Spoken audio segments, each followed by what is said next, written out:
With just 3 months to the exit of President Mwai Kibaki from State House, a survey has shown that he will be remembered by the youth for infrastructural development, free primary education, and the new constitution. Different regions associate Kibaki's legacy with different things.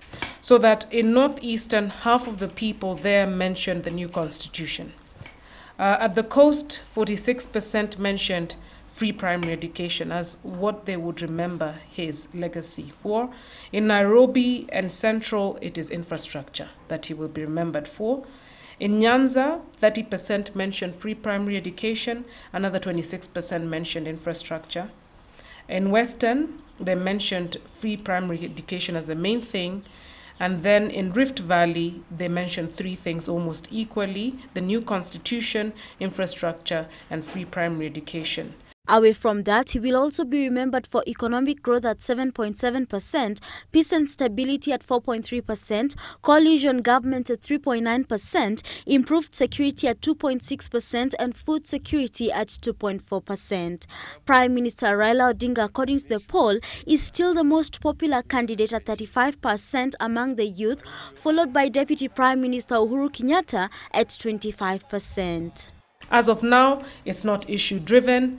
As we see, there's a strong correlation by the individual that you like, the individual that you trust, the individual that you aspire and inspires you, and that individual who you will vote for if elections were held today, primarily because that guy is your man. The youth in themselves are not indeed thinking very differently from the other overall adult population. Why do I think this is the case? They are cultured by the same adults. So the same values, the same aspirations that you will have as an adult may not be very different from those values that your youth will have inculcated in them. Slightly more than half of the surveyed youth indicated that they are on social media, with the majority being on Facebook, followed by Twitter and Badu. On the political front, the youth following politicians may therefore not be as politicians would expect. It is not an ineffective tool, but only 50% of the youth are using it. So you can't say you're going to reach all the youth through social media. Yeah? It's not every one-for-one youth that is using social media, as I think normally perhaps believed to be the case. We've seen that it's only 50%.